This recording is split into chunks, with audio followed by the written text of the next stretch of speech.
नमस्कार दोस्तों, आप सबको मेरी इस यूट्यूब चैनल में बहुत बहुत स्वागत है। आज हम आपको बताएंगे पास्ट परफेक्ट कंटीन्यूअस टेंस। जी हाँ दोस्तों, पास्ट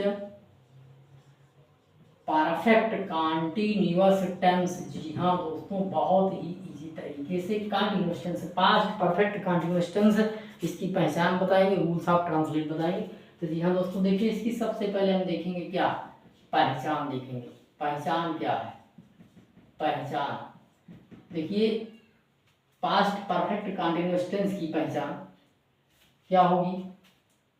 यदि हिंदी के वाक्य का अंत, हिंदी के वाक्य का अंत, वाक्य का अंत, देखिए पास्ट परफेक्ट कंटीन्यूअस है। पास्ट मीन्स था, फिर थी। जी हाँ दोस्तों, तो इसमें क्या हो जाएगा? हिंदी के वाक्य का अंत रहा था, रहे थे या रही थी, रही थी। आदि शब्द आए, आदि शब्द आए, तथा समय भी दिया हो, समय भी दिया हो, तो वह पास्ट परफेक्ट टेंस कहला। Past perfect, past perfect continuous tense कहलाता है। जी हाँ दोस्तों, बहुत ही इजी इसकी पहचान है, पास्ट कंटीन्यूअस टेंस कहलाता है, कहलाता है। जी हाँ दोस्तों, पहचान बिल्कुल आपके सामने है, बहुत ही इजी है, बहुत सरल तरीके से। पहचान क्या है इसकी? हिंदी के जिस, मतलब यदि हिंदी के वाक्य का अंत रहा था, रहे थे, रही थी से हो रहा है और उसमें समय भी दिया गया, उसमें समय दिया गया हो, मान लीजिए समय 2 घंटे, 4 घंटे, 5 दिन, 6 दिन, इस तरह से दिया रहा हो, तो उसको हम पास्ट परफेक्ट कंटीन्यूअस टेंस ही बोलते हैं। जी हाँ दोस्तों, बहुत इजी है, ये आपकी पहचान आपके सामने है। अब समय देखिए, चाहे पास्ट परफेक्ट कंटीन्यूअस हो या प्रेजेंट परफेक्ट कंटीन्यूअस टेंस हो या फ्यूचर परफेक्ट कंटीन्यूअस टेंस हो, सब में समय दिया रहता है। जी हाँ दोस्तों, इतना ध्यान दीजिए, समय जितने परफेक्ट कंटीन्यूअस टेंस हैं सब में जो है समय दिया रहेगा, इतना जान लीजिए। क्योंकि पास्ट परफेक्ट कंटीन्यूअस और कंटीन्यूअस टेंस में थोड़ा सा फर्क रहता है, इसमें समय दिया रहता है और केवल कंटीन्यूअस में समय नहीं दिया रहता है।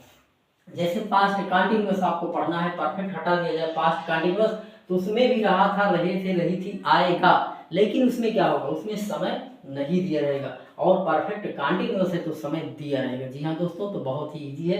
अब इसका हम रूल्स ऑफ ट्रांसलेट आपको बताएंगे, इतना बिल्कुल आपको बिल्कुल समझ में जाएगा। पास्ट परफेक्ट कंटीन्यूअस टेंस क्या है? रूल्स ऑफ ट्रांसलेट, अनुवाद के नियम। जी हाँ दोस्तों, rules of translate, rules of translate, translate, rules of translate में क्या होगा? इसमें जो है सभी कर्ताओं के साथ, सभी कर्ताओं के साथ, सभी कर्ताओं के साथ क्या लगाएंगे? सभी कर्ताओं के साथ आप क्या लगाएंगे? Helping verb, helping, helping verb had been का प्रयोग करिएगा। जी हाँ दोस्तों, बहुत इजी है, बहुत सरल है। हैड बीन का प्रयोग, का प्रयोग करके वर्ब के फर्स्ट फॉर्म में आईएनजी लगाया जाता है। जी हाँ दोस्तों, इंग का फॉर्म आईएनजी का प्रयोग किया जाता है, का प्रयोग किया जाता है। जी हाँ दोस्तों, बिल्कुल आप समझ लीजिए, इसमें क्या लगाया जाएगा? सभी कर्ताओं के साथ, अर्थात कोई भी सब्जेक्ट हो, ही, सी, इट, आई, वी, यू, दे या किसी का नाम है, तब भी आप उसमें क्या लगाएंगे? केवल हैड बीन का प्रयोग कर देंगे। जी हाँ दोस्तों, इसके बाद इसमें एक रूल्स और भी होता है। इसमें क्या होता है कि निश्चित समय के लिए, निश्चित समय के लिए, निश्चित समय के लिए यह दोस्तों सिंस लगाते हैं, इतना याद रखिए, सिंस। तथा अनिश्चित समय के लिए, अनिश्चित समय के लिए फार का प्रयोग करते हैं। जी हाँ दोस्तों, इसको बहुत ही इम्पोर्टेंट है, इसको याद कर लीजिए। जितने भी परफेक्ट कंटिन्यूअस टेंस हैं, सिंस और फार का प्रयोग किया जाता है। सिंस का प्रयोग निश्चित समय के लिए और फार का प्रयोग अनिश्चित समय के लिए करते हैं। निश्चित समय के लिए फार का प्रयोग किया जाता है, इतना याद कर लीजिए। 2 रूल्स हैं केवल इसमें बस, सिंस और फार का प्रयोग करते हैं। निश्चित समय और अनिश्चित के बिल्कुल आपको हम क्लियर कर देंगे कि निश्चित समय क्या है और अनिश्चित समय क्या है, इतना देख लीजिए। उसके बाद इसका हम स्ट्रक्चर लिख देंगे। जी हाँ दोस्तों, इसको आप देख लीजिए। तो देखिए इसमें अब हम आगे इसका हम स्ट्रक्चर लिख दें, उसके बाद आपका एग्जाम्पल से ट्रांसलेट करके दिखा दें। बहुत ईजी है। जी हाँ दोस्तों, मेरे इस यूट्यूब चैनल से आप लोग जुड़े रहें और अधिक से अधिक अपने दोस्तों को जोड़ें, जिससे कि सभी को बिल्कुल आप निःशुल्क यूट्यूब के जरिए आपको अधिक से अधिक शिक्षा दे सकें। तो देखिए इसमें स्ट्रक्चर तो होगा इसका फार्मूला। सबसे पहले इसमें सब्जेक्ट आएगा प्लस हेल्पिंग वर्ब आपकी क्या आएगी, हमने बता ही दिया, हैड बीन होगा। फिर वर्ब की फर्स्ट फॉर्म प्लस आईएनजी, फिर ऑब्जेक्ट होगा। उसके बाद आप क्या लगाएंगे, फार लगाएंगे, फार या सिंस लगाएंगे, सिंस या फार लगाएंगे, प्लस लास्ट में टाइम लगा देंगे।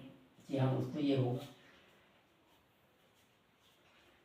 क्या लगाएंगे, सबसे पहले सब्जेक्ट, फिर हैड बीन, वर्ब की फर्स्ट फॉर्म आईएनजी, फिर ऑब्जेक्ट इन अदर होगा, सिंस या फार होगा, उसके बाद टाइम लगा दीजिएगा। इसका एग्जांपल देखेंगे, बिल्कुल आपके सामने क्लियर हो जाएगा। एग्जांपल देखिए, वह 2 घंटे से हिंदी पढ़ रहा है। जी हाँ दोस्तों, हिंदी पढ़ रहा था।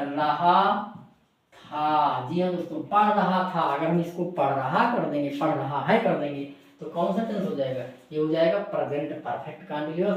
इसलिए वह 2 घंटे से हिंदी पढ़ रहा था, ये पास्ट परफेक्ट कंटीन्यूअस टेंस है। चूंकि रहा था, रहे थी, इसमें आ ही गया। अभी हमने इसके पहले पहचान में ही बताया था कि हिंदी की जिस वाक्य अंत में रहा था, रहे थे, रही थी, इसका मतलब पास्ट परफेक्ट कंटीन्यूअस टेंस है। इसका हम ट्रांसलेट करेंगे, वह मीन्स सब्जेक्ट इसका क्या हो जाएगा, ही के बाद क्या लगाएंगे आप, हैड बीन। जी हाँ दोस्तों, हैड बीन लगा दीजिए, प्लस क्या होगा, वर्ब की फर्स्ट फॉर्म, पढ़ना वर्ब हो जाएगी आपकी। वर्ब का मतलब रीड, और रीड में आप क्या लगाएंगे, वर्ब की फर्स्ट फॉर्म में आईएनजी लगाएंगे, प्लस ऑब्जेक्ट मीन्स हिंदी। क्या पढ़ रहा था, he had been reading Hindi, had been reading Hindi. इसके तुरंत बाद आप क्या लगाएंगे, सिंस या फार। निश्चित समय है तो सिंस, अनिश्चित समय, फार ये अनिश्चित समय है। जी हाँ दोस्तों, ये अनिश्चित है, इसलिए इसमें क्या लगाएंगे, फार। फार के बाद क्या लगा देंगे आप, फार के बाद क्या लगाएंगे, 2 घंटे से, फार 2 आवर्स। जी हाँ दोस्तों, आवर मीन्स घंटे, ये आवर, फार 2 आवर, 2 घंटे से, फार 2 आवर्स, 2 घंटे। He had been reading Hindi for 2 hours. अनिश्चित समय, चूंकि 2 घंटे से हिंदी पढ़ रहा है, अनिश्चित है, 2 घंटे से पढ़ रहा है ना, अनिश्चित है, निश्चित समय नहीं है, इसलिए had been reading Hindi for 2 hours. Next example हम देखेंगे, उसके बाद आपको बिल्कुल क्लियर हो जाएगा। जी हाँ दोस्तों, आप मेरे इस यूट्यूब चैनल से जुड़े रहें, और सभी मैं विद्यार्थी से कहना चाहूँगा कि आप अपने हाई स्कूल बोर्ड की परीक्षा की तैयारी करते रहें। 9th वाले बच्चे भी अधिक से अधिक 10th की जानकारी लेते रहें, जिससे आपका ग्रामर जो हो मजबूत हो। तो इसमें देखिए नेक्स्ट एग्जांपल हम देखेंगे, राम 4 बजे से, राम 4 बजे से एक पत्र लिख रहा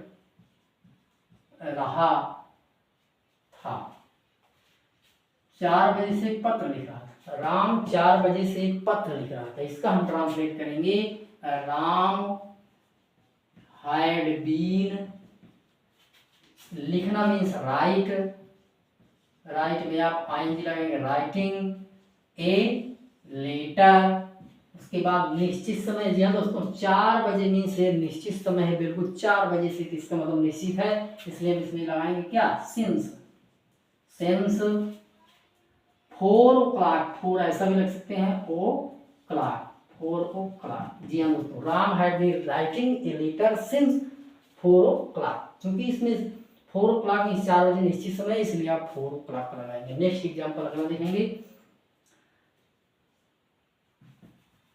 हम 5 साल से, 5 साल से,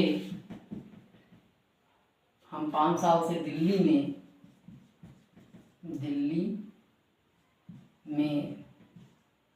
रह रहे थे, हम 5 साल से दिल्ली में रह रहे थे, या हम 5 साल से दिल्ली में नहीं रह रहे थे, या तो दिल्ली में नहीं, इसको नेगेटिव कर लीजिए, नहीं रह रहे थे, हम 5 साल से दिल्ली में नहीं रह रहे थे, इसका मतलब क्या हो जाएगा, ट्रांसलेट करेंगे, बी हाइड, जी हाँ नेगेटिव में हाइड और बीन के बीच में नॉट लगाएंगे, ए नेगेटिव है नहीं, बी हैड नॉट बीन, रहना इंग्लिश लिव, लिव में आईएनजी लिविंग, 5 साल से दिल्ली में, इन दिल्ली, या दोस्तों इन दिल्ली, फॉर